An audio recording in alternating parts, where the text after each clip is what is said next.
Damai sejahtera Allah Bapa yang melampaui segala akal, kiranya menyertai hati dan pikiranmu di dalam Kristus Yesus Tuhan. Amin.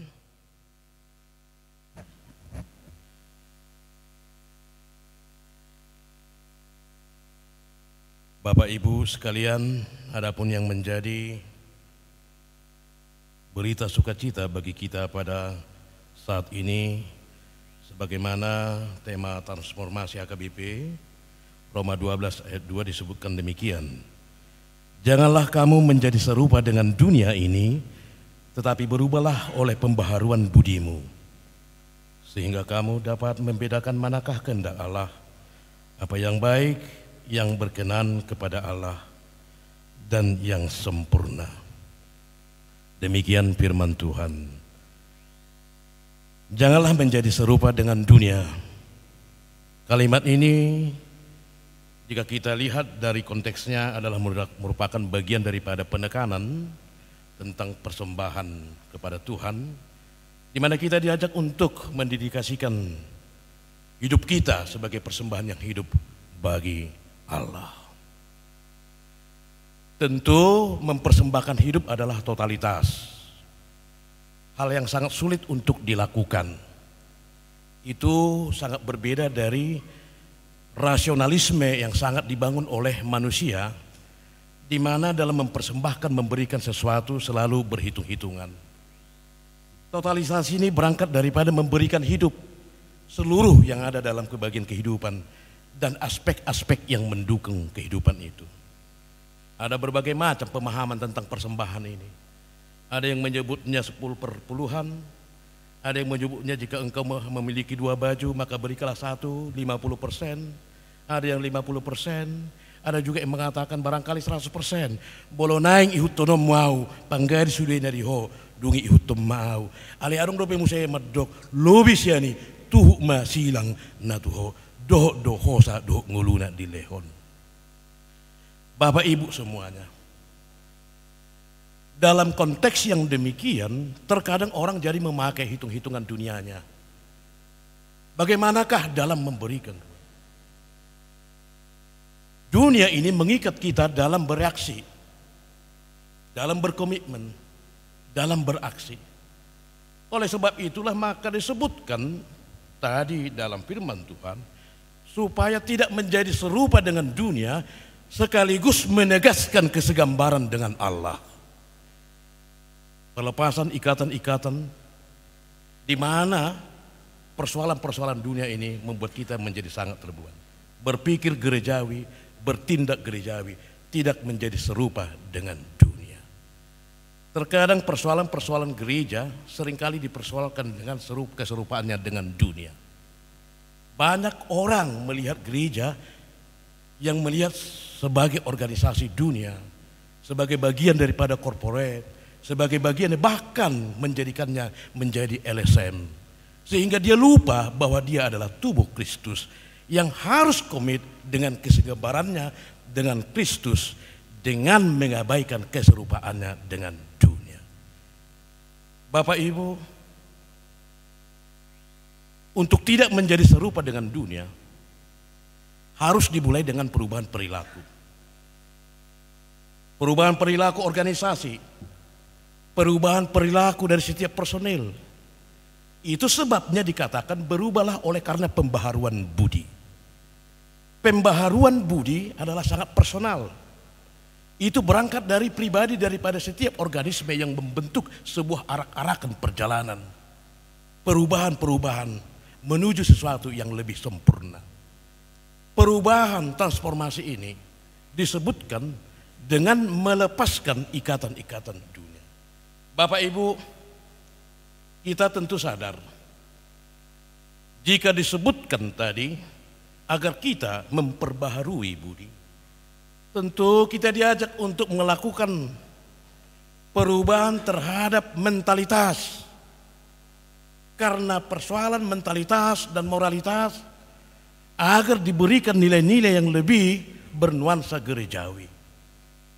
Banyak tata nilai yang memelihara, mengikat budi kita. Tetapi dalam konteks gereja, kita diajak agar memiliki budi pekerti yang berasal dari Tuhan. Salah satu tekanan daripada bagian perubahan budi ini adalah konsolidasi dari diri sendiri dengan mendamaikan hati dan pikiran. Itu langkah yang pertama. Tidak akan mungkin sebuah transformasi, pembaharuan budi dilakukan jika hati dan pikiran tidak diperdamaikan.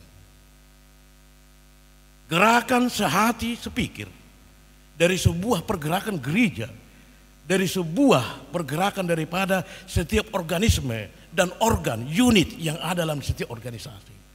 Itu harus dimulai dari konsolidasi diri sendiri. Tidak akan mungkin unit yang satu dengan unit yang lain dapat berkoordinasi dengan baik, dapat berinteraksi dengan yang baik, jika pribadi-pribadi yang terlibat dalam interaksi dari sebuah organisasi, hati dan pikirannya tidak terkonsolidasi dengan baik. Transformasi ini mengajak kita mengkonsolidasi diri, kemudian mengkonsolidasi organisasi. Mendamaikan hati dan pikiran. Karena di dalam setiap pribadi yang sudah berdamai hati dan pikirannya, ketika dia berinteraksi dengan pribadi yang lain, maka muncullah hubungan sosial yang bagus. Demikian juga organisasi gereja. Digerakkan oleh pribadi-pribadi yang sudah menyelesaikan pergumulannya. Menyelesaikan pergumulan-pergumulan pribadinya. Sehingga bukan menjadi pribadi yang bersungut-sungut di dalam sebuah pergerakan organisasi. Jika pribadi-pribadi ini belum berdamai dengan dirinya sendiri, maka akan terjadi pergerakan transformasi yang terseok-seok karena selalu dibarengi dengan sungut-sungut. Berdamai dengan hati dan pikiran. Kemudian Bapak Ibu, kami juga menawarkan langkah yang kedua. Jika kita ingin membaharui budi, maka langkah yang kedua adalah pengenalan diri.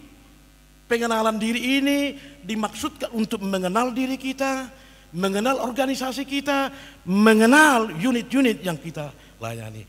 Sebagaimana disebutkan dalam Efesus 4 ayat 16. Pertama sekali bahwa semuanya berasal dari Dia. Dan semuanya itu memiliki kadarnya masing-masing. Ini yang disebut dengan pengenalan diri. Sehingga kalau kita hubungkan dengan Roma 12, unang materbang rajumi dirim lobisian napatut. Ini adalah arahan untuk mengajak di mana masing-masing orang mengenal potensi, kelebihan dan kekurangan yang dimilikinya, dan kelebihan dan kekurangan yang dimiliki oleh organ yang lain, sehingga saling melengkapi. Tidak lagi saling menghakimi, tidak lagi saling mengatakan bahwa saya lebih unggul dan jatusian, tetapi merupakan sebuah tim yang solid, mengenal kadarnya masing-masing. Tanpa pengenalan terhadap kadar ini, maka transformasi ini akan penuh dengan sungut-sungut dan terseok-seok. Itulah tugas gereja kita pada saat ini, Bapak Ibu sekalian. Bahwa ketika ingin bergerak sebuah arak-arakan kebersamaan untuk membenahi organisasi kita, maka langkah paling awal adalah konsolidasi terhadap diri sendiri dari setiap personilnya, pelayannya, dari setiap personilnya, unit-unit yang membentuk pergerakan itu. Dari setiap warga jemaatnya ada perubahan perilaku berorganisasi. Targetnya sangat jelas, Bapak Ibu semua. Dalam tugas yang seperti itulah kita pada saat ini diamanahkan, dipercayakan oleh gereja, membawa sebuah beban yang berat, membawa sebuah pekerjaan yang besar, di mana kita diajak untuk memperbaharui, karena dengan memperbaharui budi, maka perilaku organisasi dapat tercapai. Jika tidak ada pembaharuan budi ini, maka komitmen tentang perubahan dan transformasi hanyalah sebuah jargon, hanyalah sebuah ucapan, simbol-simbol yang barangkali hanya hidup dalam seruan-seruan pada khotbah, yang barangkali hanya hidup dalam seruan-seruan kata sambutan, barangkali juga hanya hidup dalam seruan-seruan seminar tanpa pernah teraplikasikan dalam kehidupan sehari-hari. Adalah beban yang berat. Tetapi kita percaya dengan kebersamaan tim ini, dengan melihat kadarnya masing-masing, setiap komisi yang berbeda, tanggung jawab yang berbeda, saling percaya, saling mengisi, pengenalan yang demikian, kerjasama yang demikian akan membuat kita bisa mencapai apa yang dicanangkan oleh pimpinan HKBP dari masa lalu hingga masa kini, di mana HKBP tetap berubah, terus berkembang, bertumbuh, merevitalisasi pelayanannya melalui proses transformasi pada saat ini. Amin. Kita bersatu di dalam doa. Kami mengucap syukur kepadamu ya Tuhan, karena Engkau telah memberikan kesempatan bagi kami pada saat ini untuk berkumpul bersama dari orang-orang yang telah Engkau pilih, telah Engkau percayakan melalui gerejamu HKBP. Di sini kami berkumpul untuk menerima amanah, melakukan sebuah pekerjaan berat, menjadi bagian daripada pekerjaan Tuhan yang kami emban. Tentu Tuhan banyak hambatan, banyak tantangan di tengah-tengah situasi, kondisi dunia, termasuk juga situasi nasional tentang tantangan kehidupan ekonominya. Tetapi kami percaya bahwa Tuhan akan senantiasa mendampingi seluruh personel, setiap pribadi yang dipercayakan pada saat ini melalui pelantikan sebagai ketua, anggota, dan sebagainya. Kami percaya Tuhan juga akan menguatkan Bapak Ibu sekalian dipanggil di tempat ini, para anak-anaknya, sanak keluarga, semuanya mendukung. Engkaulah Tuhan yang memelihara keluarganya ketika mereka direpotkan oleh tugas-tugas gerejamu. Engkaulah Tuhan yang menjaga kesehatan dari setiap pribadi mereka, demikian juga anak-anak mereka. Pimpinan kami, Epui Epurus, Engkau selalu berikan hikmat yang daripadamu untuk membimbing kami menuju masa depan yang lebih baik. Kami percaya bahwa Tuhan meridhoi, memberkati pertemuan sukacita kami pada hari ini. Di dalam Kristus Yesus kami berdoa kepadamu. Amin.